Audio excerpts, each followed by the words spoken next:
আপনারা দেখছেন vision plus news, সঙ্গে রয়েছে আমি দিশা। আজ অর্থাৎ 20শে আগস্ট নওশাদ সিদ্দিকী এবং যে বিভিন্ন মুসলিম সংগঠন তার পক্ষ থেকে কিন্তু ধর্মতলার যে ভিক্টোরিয়া হাউস, সেই ভিক্টোরিয়া হাউসের যে উল্টো দিকে মেট্রো চ্যানেল আছে, সেই মেট্রো চ্যানেলের সামনে থেকে একটি ধর্ণা মঞ্চের আয়োজন করা হয়েছিল, কিন্তু কোনো রকম কোনো পারমিশন না থাকায় সেইখানে কিন্তু পুলিশি বাধার সম্মুখীন হতে হয় নওশাদ সিদ্দিকী এবং যে বিভিন্ন বিক্ষোভকারী আছে তাদেরকে। সেখানে তারপরে দেখা যায় যে তারা যখন পুলিশি বাধার সম্মুখীন হয় তখন কিন্তু তারা বলেন যে তারা ধর্ণা মঞ্চ করবেন না।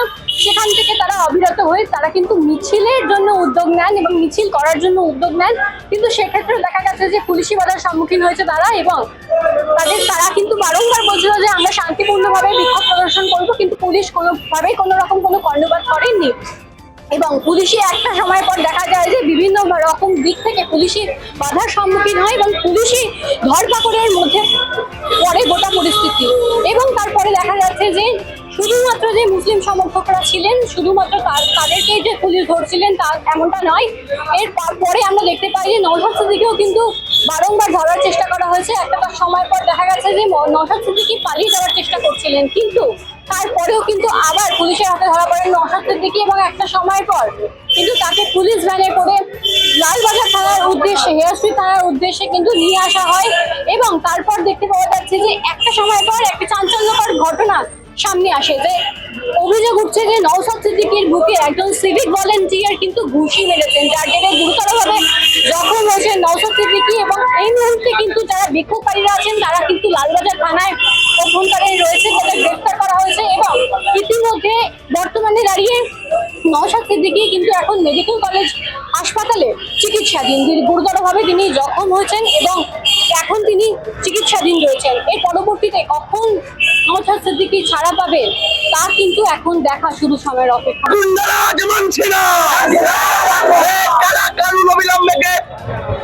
প্রত্যাহার করতে হবে, অবিলম্বে কালা কানুন প্রত্যাহার করতে হবে। আমাদের সংগ্রাম, আমাদের সংগ্রাম, আমাদের সংগ্রাম, আমাদের সংগ্রাম, আপোষ না সংগ্রাম, আপোষ না সংগ্রাম। আমাদের নেতাদেরকে অবিলম্বে মুক্তি দিতে হবে, অবিলম্বে আমাদের নেতৃত্বকে মুক্তি দিতে হবে। অন্যভাবে আমাদের নেতাদেরকে গ্রেপ্তার করা হলো কেন? মুখ্যমন্ত্রী জব এই গুন্ডারাজ মঞ্চি না, এই গণতান্ত্রিক পদ্ধতিতে আমাদের নেতাদেরকে আন্দোলনের মধ্যে থেকে গ্রেপ্তার করা হলো কেন? মুখ্যমন্ত্রী জব, এই পুলিশ মন্ত্রী জব। আপোষ না সংগ্রাম, আপোষ না সংগ্রাম, আপোষ না সংগ্রাম। কলকাতার রাজপথ আমাদের কবজায়, কলকাতার রাজপথ, কলকাতার রাজপথ। কানুন আকাব আইন অবিলম্বে প্রত্যাহার করতে হবে।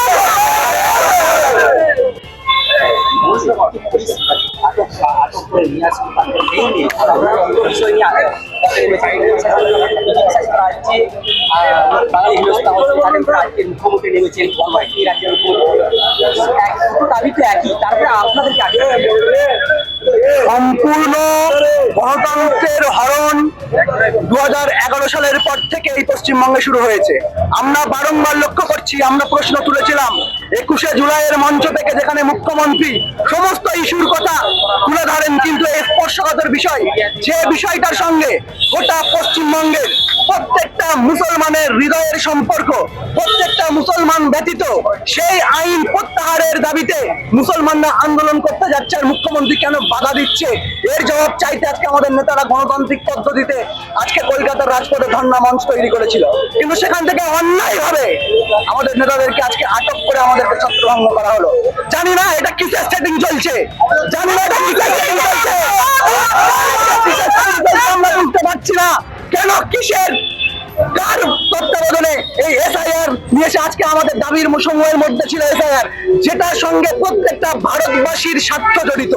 এই এসআইআর এর সঙ্গে প্রত্যেকটা ভারতবাসীর স্বার্থ জড়িত।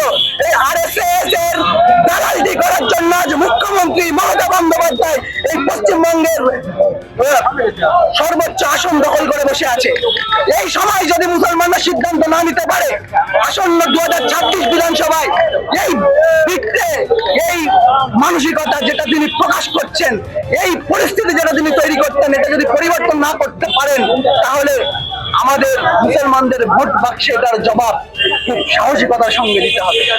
রাজ্যের মুখ্যমন্ত্রী বলেছিলেন যে ওয়াকফ নিয়ে যারা গোলাগুলি করবে এটা কি তার প্রতিফলন? অবশ্যই এটাই তার প্রতিফলন, হিংসাত্মক রাজনীতি। তিনি সামান্য ওষুধের দাম বাড়ছে সেটা নিয়ে কলকাতার রাজপথ অবরোধ করে দিচ্ছে। তিনি জনগণের ভোগান্তি স্বীকার করাচ্ছে, যানবাহনের জট তৈরি হচ্ছে। তিনি চুন থেকে পান থেকে চুন খুঁজলেই তিনি আন্দোলনে নামেন। তিনি যখন বিরোধী ছিলেন তখন কোথায় কোথায় ধর্মঘট, কোথায় কোথায় অনশন, তিনি আন্দোলন করে তিনি আজকে নিজের জায়গা তৈরি করেছেন। আর আজকে কেন আন্দোলনকারীদের প্রতি তার এত হিংসা, এত ঈশ্বর কিসের? নির্মল মাঝি মুখ্যমন্ত্রীর সঙ্গে আল্লাহর তুলনা করেছে, এই বিষয়টিকে কিভাবে দেখছেন? আরেকবার, নির্মল মাঝি মুখ্যমন্ত্রীর সঙ্গে আল্লাহর তুলনা করেছে, এই বিষয়টিকে কিভাবে দেখছেন? ওরা আরো কিছু মুসলমানদের হৃদয়কে ব্যথিত করে দেওয়ার জন্য, চিড়ে দেওয়ার জন্য আরো অনেক ভয়ঙ্কর কথা বলতে পারে। তাই মুসলমানদেরকে এখনই সচেতন হতে হবে, এখনই সাবধান হতে হবে এবং এর জবাব দিতে হবে গণতান্ত্রিক প্রক্রিয়ায়, ভোট বাক্সে। এই নেতা নিয়ে ফিরতে পারে আজকে কি নেতা? অবশ্যই আমাদের নেতৃত্বরা যতক্ষণ না বেরোচ্ছে ততক্ষণ এখান থেকে আমরা তো একটা পা তুলবো না। তুলবেন আপনারা? গ্রেফতার করতে হয়। যে ওদের জায়গায়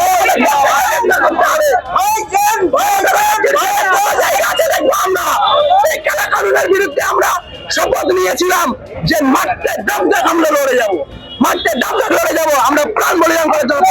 এই গ্রেফতার আমাদের কাছে কোনো কিছুই না, এই গ্রেফতার আমাদের কাছে হাতের ময়লা।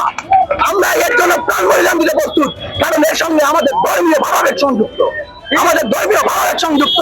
আমাদের মসজিদ, আমাদের কবরস্থান তারা বেদখল করার জন্য আর তারা এই কালা কানুন এনে নরেন্দ্র মোদী আজকে আমাদেরকে কমিয়ে দেওয়ার চেষ্টা করছে, আমাদেরকে পিছিয়ে দেওয়ার চেষ্টা করছে সর্বক্ষেত্রে।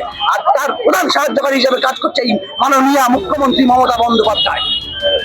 পরবর্তী কি পদক্ষেপ রয়েছে এখন? এটা তো শুরু, স্তব্ধ হয়ে যাবে কলকাতা, এটা শুরু।